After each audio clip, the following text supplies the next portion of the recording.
Alright, we're gonna do Naveen McCann's cat cow. You guys ready for this? So I have a knee injury, so I'm putting a towel under my knee. All fours.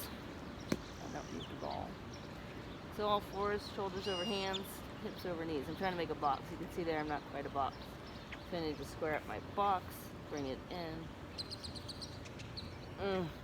Could even fill it up a little bit more. Great. Alright, so you can flip your wrists whichever way. And the idea is like, yeah, it's probably going to hurt, right, at first. Like, you're probably going to be like, wow, that wrist doesn't bend that way. So, then you pump the breath. So as you inhale, I'll take my shirt off. As you inhale, you bring, when she says suck it up, you suck all of this back. You know, just to pump it up so you can really see. I know a lot of yoga is seeing bodies, and that's just that. All right, here we go.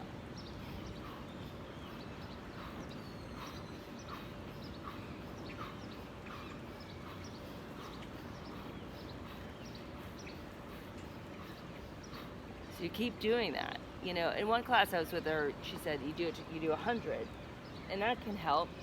In the audio, she's walking you through it. So she's saying suck it up and then stick it out. When she says stick it out, you want to stick out your butt. You actually want to stick your anus. So you are going to become aware of your genitals and anus if you take real yoga, right? And those might be dirty words for you, but they're not. They're just body parts. And then you stick your neck out too. And you'll hear her say that, like, stick your neck out, stick your genitals back. Now, on the inhale, what's happening is you're inhaling, you're lifting your kidneys up. Kidneys sit back here. Your adrenal glands sit on top of your kidneys. That really replenishes the kidneys.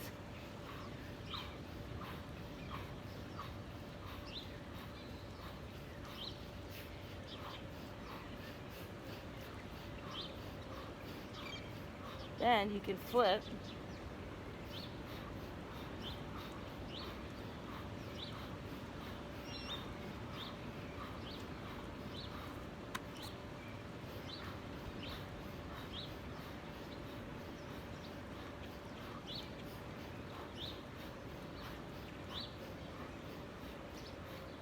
Then she'll have you mix it up. And when she has you mix it up, she has you take one knee to the middle, cross that foot over, the other knee behind that knee.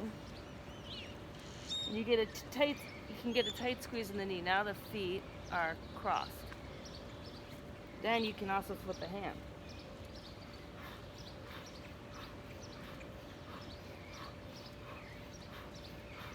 As you're doing this, pumping, you're gonna find that you might discover your intestines. You might start to discover your organs. And as you're sucking it in, you might notice like, oh, I can use my abdominal muscles and start to pull my colon and small intestine towards my spine.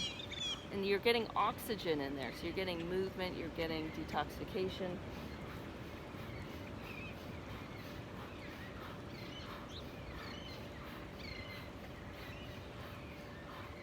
You'll also hear Naveen talk about the gaze.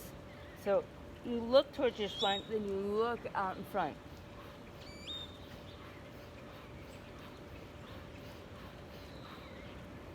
Then you can also stir your pot. And by stir your pot, she means take your tailbone, right? So the very, very bottom tip of your spine, and start to make circles. And circles, not just like lines back and forth. That's not circles, right? When you stir in a circle. You can try this the next time you're making soup. Notice how you stir the pot, right? So what's the pot? The pot is the pelvis. The pot is the hip bones, right? It's circular. And you're finding that the end of your spine is like the stick or the spoon. And you're stirring the pot. And you're getting in there, and like you're feeling, like can you pull your belly muscles? Can you use your organs can you actually start to get more movement, more sensitivity in what the Chinese would say the lower burner, in this lower part of your body. You can then stir the other way. She'll also talk about trying to get over yourself, and that's over, like getting over your hands and your knees, like really getting your weight over and finding that equidistant place. She'll talk about getting around yourself. So she's also making references there to the ego. You can stir the other way, and you might notice it's sticky in places. So yoga will change you. It will reform you. It's a reformation, right? And it's reforming you from your patterns or your compensations that you've made in your life back into how your body's designed to move. So you can get in the habit of looking down. Look out. She always will tell you, like, keep looking out. Keep your drishti, that's your gaze. Keep that in front of you. And you can explore. You might notice, like, wow, it's really stuck on one side. Then she'll have you come on up. I'm going to use, all I have with me here is my little handy dandy best foam roller ever. I'll put a link to this below. And you try to get up, you try to stand up, you might be like, whoa, I feel it in my hip flexors, or my outer hips, or my adductors, or who knows where you'll feel it. That's where I feel it. You might feel it in your glutes as you drive your pubic bone more forward to become upright. So the pubic bone, you'll hear her talk too, the pubic bone helps you be upright. Oh. And take your hands to your elbows and lift. Lift your elbows out of your knees.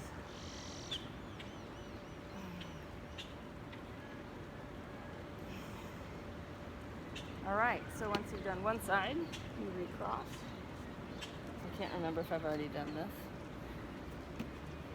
Talking to you's been a little distracting. I'm obviously going at like 1/10 of the speed that she goes, but I just want you to get the little parts of it. So if you're like, oh wow, I always go down this way, awesome. And then see, this is good that I have the camera because my mirror's like, okay, yeah, that's more square now. Suck it in, push out, stick it out.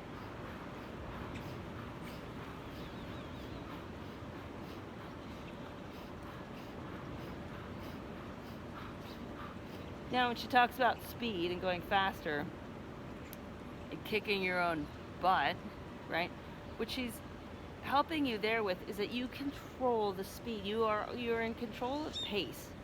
And you're in control of the pace of your life to an enormous degree. I find increasingly enormous degrees. Increasing with what? Increasing with my levels of awareness and breathing practices and all sorts of, meditation practices, all that stuff, and just probably maturation.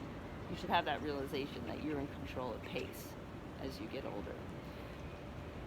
Some of you grew up in households that were slow, others fast, right? Like you're in control of pace. So that's what she's helping you realize. And like you can generate heat.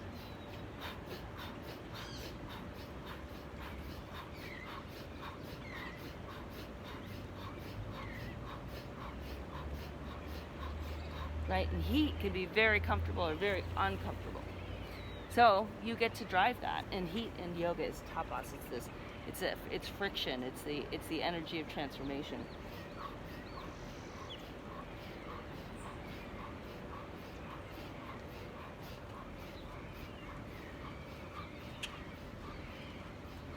So you do that more, then you stir more.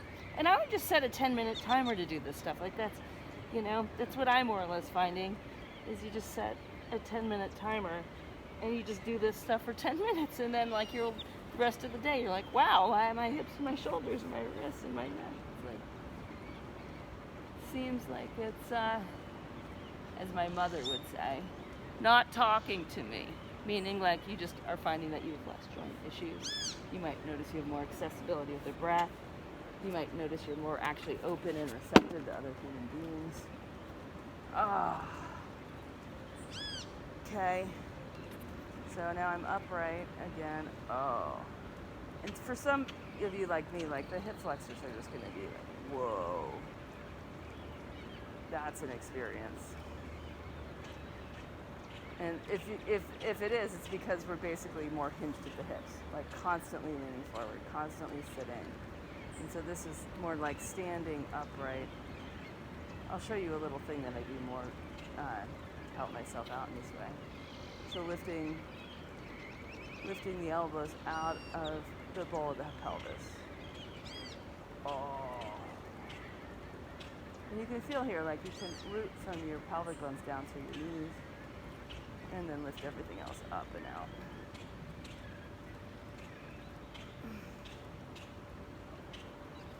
All right, and then from there, she brings you, because you were uneven, and it's important to end, if this is your only yoga practice, which it's a good one, it's a good little 10-minute practice, is you end with an equilateral pose, so one that nothing's crossed. So you uncross everything. And so that's standing forward bend. She has you bend your knees and put your hands flat on the ground if you can. Right, so some of you might need to bend a lot, and you might be out here. That's no problem, right? That's cool. Eventually you'll be closer. How far are the feet apart? They're 1 foot distance, so if you cross the other foot, it should land right underneath the other heel. So Naveen is just a genius in how the body fit is meant to fit together. She's really articulates that so beautifully. So here, now I'm trying to get my whole upper body to rest on my thighs, and then move my weight between the future, which is the front of the feet, and the past, which is the heels. And you know, so much of this is just, with the heels you can really dig in. You can dig your heels into the ground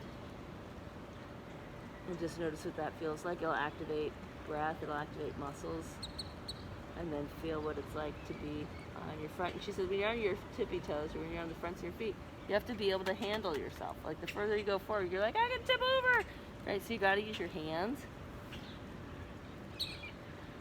And you can notice, like, oh, that activates really different muscles and breath. And you can straighten a bit as you can keep your torso down and your hands on the floor. You can lift and straighten a bit. And then you're getting over yourself. Like you're literally getting your root over, and you're getting your head over your root. So you're bowing your head. This is a big bow posture. You're going inside.